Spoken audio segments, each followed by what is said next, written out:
수탉. 이효석 지음. 낭독 최한석. 수탉. 을소는 요사이 울적한 마음에 닭시중도 게을리하게 되었다. 그 알뜰히 기르던 닭들이 도무지 눈에도 들지 않으며 마음을 당기지 못하였다. 모이는 세로에 뜰 앞을 어른거리는 꼴을 보면 나뭇개비를 집어들게 됐다. 치우지 않은 우리 속은 지저분하기 짝없다. 2마리를 팔면 한 달 수업료가 된다. 우리 안의 수요가 차차 줄어짐이 그다지 애틋한 것은 아니었다. 도리어 제때 가질 운명을 못 가지고 우리 안을 헤매는 한 달 동안의 운명을 벗어난 2마리의 꼴이 눈에 거슬렸다. 학교에 안 가는 그 한 달 수업료가 늘려진 것이다. 그 2마리 중에서도 못난 한 마리의 수탉. 가장 초라한 꼴이었다. 허울이 변변치 못한 위에 이웃집 닭과 싸우면 판판이 졌다. 물어뜯 기운 맨드라미에는 언제 봐도 피가 새로이 흘러있다. 거정눈인데다 한쪽 다리를 전다. 죽지의 깃이 가지런하지 못하고 꼬리조차 짧았다. 어떤 때는 암탈개개까지 쫓겼다. 수탉구실을 못하는 수탉이 보기에도 민망하였으나 요사이 와서는 민망한 정도를 넘어 보기 싫은 것이었다. 더구나 한 달의 운명을 우리 안에 더 붙이게 된 것이 을손에게는 밉살스럽고 흉측스럽게 보일 뿐이었다. 학교에 못 가는 마음이 몹시 답답했다. 능금을 따고 낙원을 쫓기운 것은 전설이나 능금을 따다 학원을 쫓기운 것은 현실이다. 농장의 능금은 금단의 과실이었다. 을손들은 그 율칙을 어긴 것이다. 동무들의 꾀임에 빠졌다느니 보다도 을손 자신 능금의 유혹에 빠졌던 것이다. 능금은 사치한 욕망이 아니다. 필요한 식욕이었다. 당번은 5명이었다. 누에를 다 올린 후이라 별로 할 일 없이 한가하였던 것이 이 일을 저지른 시초일는지 모른다. 잡담으로 자정이 되기를 기다렸다가 일제히 방을 나가 어둠 속에 몸을 감추고 과수원의 철망을 넘었다. 먹다 남은 것을 아궁이 속에 넣은 것은 감쪽 같았으나 마지막 한 개를 방구석 뽕잎 속에 간직한 것이 실책이었다. 이튿날 아침 과수원 속에 발자취가 문제되었을 때 공교롭게도 뽕잎 속에 그 한 개가 발견되었다. 수색의 길은 빤하다. 간밤에 5명의 당번이 차례로 밤 담임 앞에 불리게 되었다. 굳게 언약을 해놓고서도 어느 때나 마찬가지로 그 어디로부터인지 교묘하게 부서진다. 약한 한 사람의 동무의 입에서 기어이 실토가 된 모양이었다. 한 사람씩 거듭 불려 들어갔다. 2번째 호출이 시작되었을 때 을소는 괴상한 곳에 있었다. 몸이 무거워 그곳에 들어간 것이 아니라 얼마 동안의 귀찮은 시간을 피하려 일부러 그곳을 고른 것이었다. 한 사람이 들어가 간신히 웅크리고 앉았을 만한 네모진 그 좁은 공간. 거북스럽긴 해도 가장 마음 편한 곳도 그곳이었다. 그곳에 앉았으면 마치 바닷물 속에 잠겨있는 것과도 같이 몸이 거뿐한 까닭이다. 박 운동장에서는 동무들의 짓거리는 소리, 웃음소리, 닿는 소리에 섞여 공구르는 가벼운 소리가 쉴 새 없이 흘러와 몸은 그 즐거운 소리를 타고 뜬 것 같다. 을소는 현재 취조를 받고 있을 당번의 동무들과 자신의 형편조차 잊어버리고 유유히 주머니 속에서 담배 1개를 집어 불을 붙였다. 실상인즉 담배도 능금과 같이 금단의 것이었으나 율칙을 어김은 인류의 조상이 끼쳐준 아름다운 공덕이다. 더구나 그곳에서 한 모금 피우기란 무상의 기쁨이라고 을소는 생각하는 것이었다. 이것도 그곳의 특이한 풍속으로 벽에는 옷을 입지 않을 때의 남녀의 원시적 자태가 유치한 필치로 낙서돼 있다. 간단히 선 서투른 그림이면서도 그것은 일종의 기쁨이었다. 을손도 알 수 없는 유혹을 받아 주머니 속에서 무딘 연필을 찾아 향기로운 담배 연기를 길게 뿜으면서 상상을 기울여 그림을 그리기 시작했다. 능금을 먹은 위에 담배를 피우며 낙서를 하며 위반을 거듭하는 동안에 을소는 문득 학교가 싫은 생각이 불현듯이 들었다.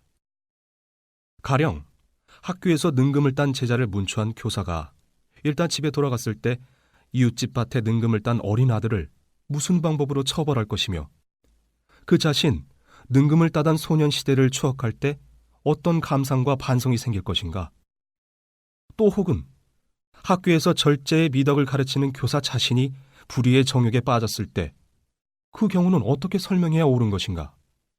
마치 십계명을 설교하는 목사 자신이 간음의 죄에 신음하는 것과도 흡사한 그 경우를 가깝게 생각하여 특수한 과학과 기술을 배워야 그것을 이용할 자신의 농토조차 없는 형편이 아닌가. 변변치 못하다. 초라하다. 잣다란 보수를 바라 이 굴욕을 받는 것보다는 차라리 좁고 거북한 굴레를 벗어나 아무데로나 넓은 세상으로 뛰고 싶다. 을손의 생각은 고삐를 놓은 말같이 그칠 바를 몰랐다. 아마도 오래된 듯하다. 하학종 소리가 어지럽게 울렸다. 이튿날 아버지는 단벌에 나들이 두루마기를 입고 학교에 불렸다. 무기정학의 처분이었다.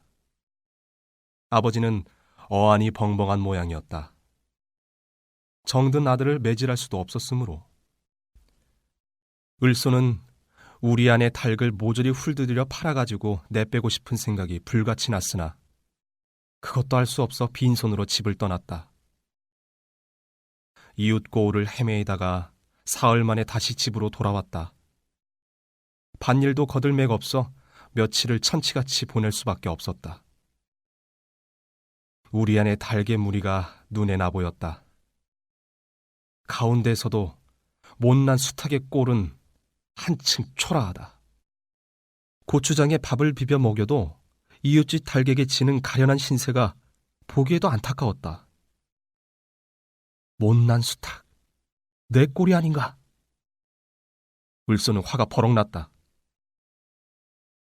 한가한 판이라 복녀와는 자주 만날 수 있는 처지였으나 겸연쩍은 마음에 도리어 주저되었다. 을손의 처분을 복녀는 확실히 좋게 여기지는 않는 눈치였다. 복녀는 의지의 여자였다. 반년 동안의 원잠종 제조소의 견습생 강습을 마친 터이라 오는 봄부터는 면회 잠업 지도생으로 나갈 처지였다. 건듯하면 게을리되는 을손의 공부를 권하여주고 매질하여주는 복녀였다. 학교를 마치면 맞들고 벌자는 언약이었으나 을손의 이번 실수가 복녀를 실망시킨 것은 확실하였다. 무능한 사내. 복녀에게 이같이 의미 없는 것은 없었다. 하루 저녁 복녀를 찾았을 때 을손에게는 모든 것이 확적히 알렸다. 나온 것은 복녀가 아니오 복녀의 어머니였다.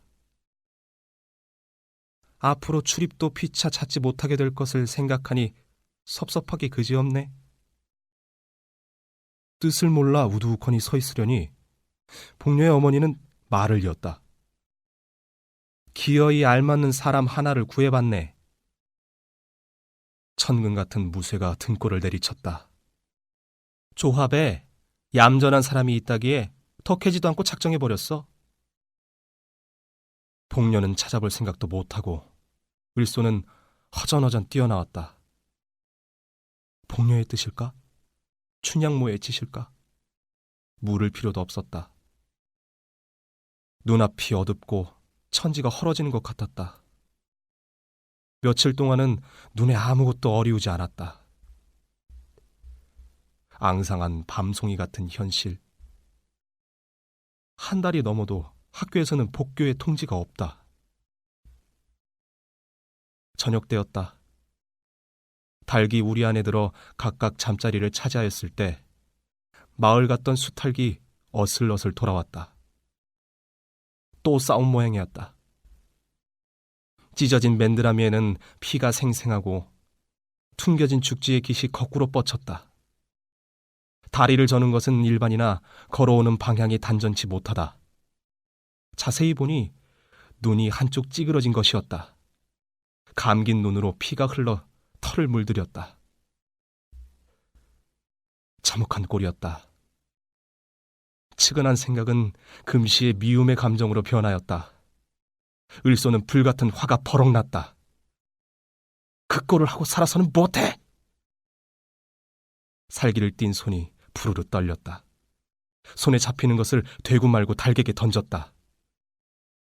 공칙하게도 명중되어 순간 다리를 뻗고 푸득거리는 꼴에서 을소는 시선을 피해버렸다. 끊었다 이었다 하는 가엾은 비명이 을손의 오장을 뒤흔들어 놓는 듯했다. 낭독 최한석, 연출 이진수, 녹음 캐릭스 스튜디오, 편집 오보미, 제작 홍영준, 수탁 이효석 지음.